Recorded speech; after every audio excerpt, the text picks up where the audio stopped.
Assalamualaikum warahmatullahi wabarakatuh. Perkenalkan, nama saya Feby Hidayati, NIM 2119236 dari kelas PHI 3F dari Institut Agama Islam IAIN Bukit Tinggi. Di sini saya bertujuan membuat video adalah untuk menjawab soal ujian akhir semester saya di semester 3, yaitu pembelajaran pengembangan kurikulum dengan dosen pengampu Dr. Sito Rahmana MA.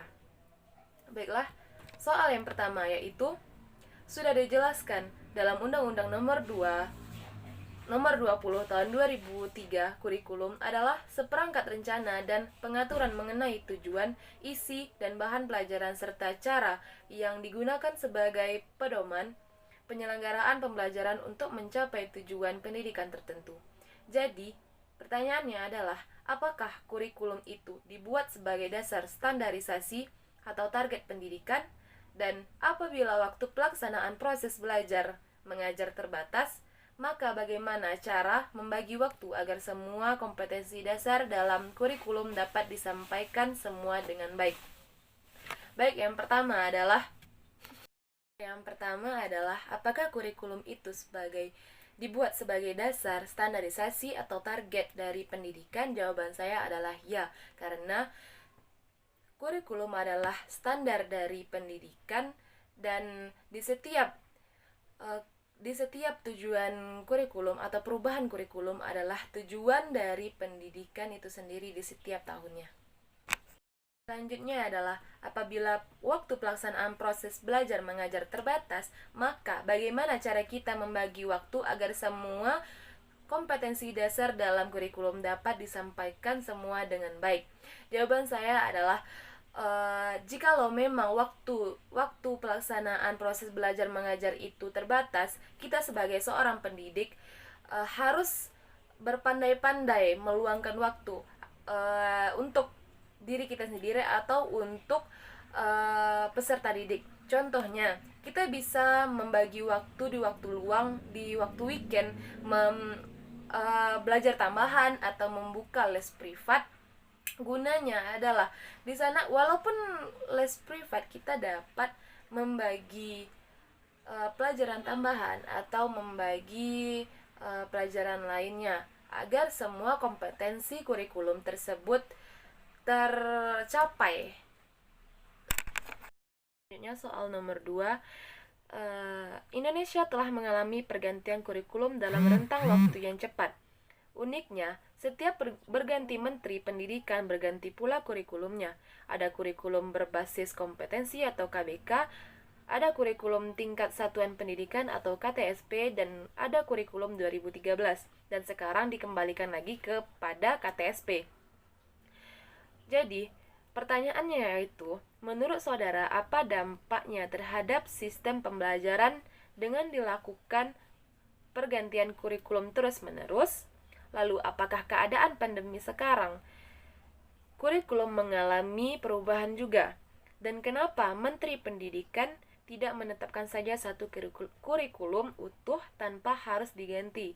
Yang terpenting, kurikulum tersebut menciptakan peserta didik yang cakap secara kognitif, afektif, spiritual, dan sosial, serta cakap psikomotriknya. Jawaban saya yang pertama adalah, menurut saya, dampaknya terhadap sistem pembelajaran dengan dilakukannya pergantian kurikulum terus-menerus adalah dampak positifnya. Yang pertama, dengan bergantinya kurikulum terus-menerus, maksud saya bukan terus-menerus, tetapi dengan bergantinya kurikulum dengan lebih baik lagi, maka dari sana kita dapat mengikuti alur zaman sekarang, tidak seperti dahulu, seperti kurikulum KTSP. Kurikulum KTSP tersebut melakukan setiap pendidikannya dengan banyak membaca. Tetapi sekarang dengan penjelasan tadi, adanya pergantian lagi kepada KTSP, saya setuju sekali. Karena apa? Karena dengan bergantinya kepada kurikulum KTSP tersebut, kita tidak terus-menerus bergantung kepada alat komunikasi seperti handphone, laptop. Karena apa? Kita dengan banyaknya alat-alat canggih sekarang, kita terlalu bergantung kepada alat tersebut, tidak mau membaca, malas membaca. Selanjutnya, apakah keadaan pandemi sekarang kurikulum mengalami perubahan juga? Menurut saya sendiri, lebih baik ya berubah kepada kurikulum KTSP, tetapi kita juga harus tetap bergantung kepada alat komunikasi. Karena apa?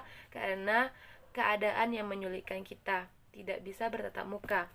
Tetapi saya sebagai calon pendidik, calon seorang pendidik, jikalau saya sudah menjadi seorang pendidik di saat pandemi sekarang, saya akan melakukan, walaupun dengan kuliah daring atau sekolah daring, saya akan memberikan tugas kepada peserta didik untuk membaca terlebih dahulu sebelum pembelajaran, agar peserta didik tersebut lebih memahami apa yang akan kita pelajari nanti dan tidak bergantung kepada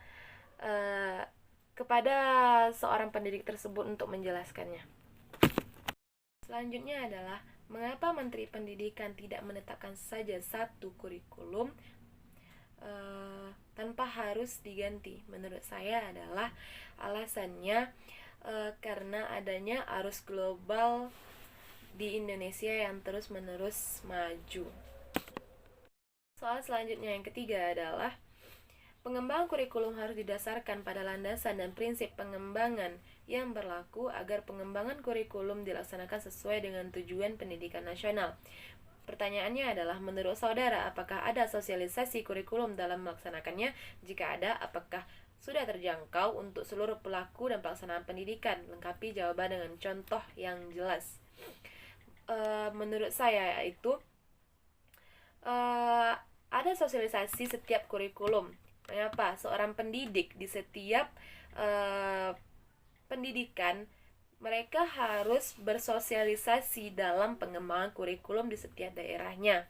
Contohnya yaitu di waktu saya sekolah, saya melihat guru saya selalu di setiap bulannya selalu bersosialisasi ke daerah atau ke provinsi-provinsi untuk melihat perkembangan di setiap waktu. Soal selanjutnya adalah, tidak menutup mata, kenyataan di lapangan sering kita jumpai pendidik yang ada di sekolah kurang memahami model-model pengembangan kurikulum.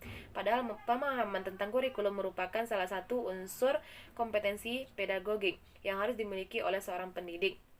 Dan model pengembangan kurikulum pun adalah bagian terpenting dalam pengembangan kurikulum. Apa yang salah mengenai hal ini dan apa solusinya menurut saudara? Dan model pengembangan kurikulum manakah yang menurut saudara yang tepat digunakan dalam meningkatkan proses pembelajaran agar tercapainya hasil yang maksimal? Menurut saya adalah yang salah mengenai hal ini yaitu pemerintah tidak memberikan sosialisasi yang tepat dan fasilitas-fasilitas yang lengkap kepada pendidik-pendidik tersebut. Dan solusinya adalah yaitu pemerintah harus memberikan sosialisasi yang tepat dan cepat dan fasilitas-fasilitas yang akurat, yang lengkap kepada pendidik-pendidik di setiap daerahnya. Dan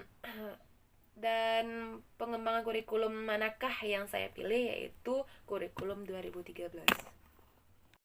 Baik, selanjutnya soal kelima, yaitu kurikulum sangat berhubungan dengan aspek sosial dan budaya yang harus diperhatikan agar ketika menerapkan kurikulum yang disusun bisa sejalan dengan harapan dan keinginan masyarakat dan tidak menentang budaya di masyarakat tersebut.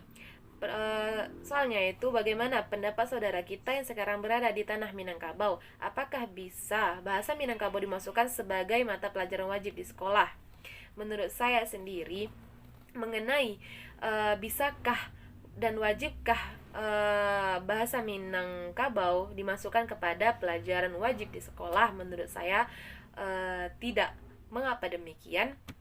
Karena setahu saya selama ini pelajaran wajib di Indonesia yaitu ada beberapa seperti bahasa Indonesia, agama, bahasa Inggris, matematika, dan matematika. Mungkin itu yang saja yang saya tahu, tetapi mengenai tentang sejarah ataupun bahasa Minangkabau ataupun sejarah daerah-daerah lainnya itu terdapat kepada pelajaran tambahan.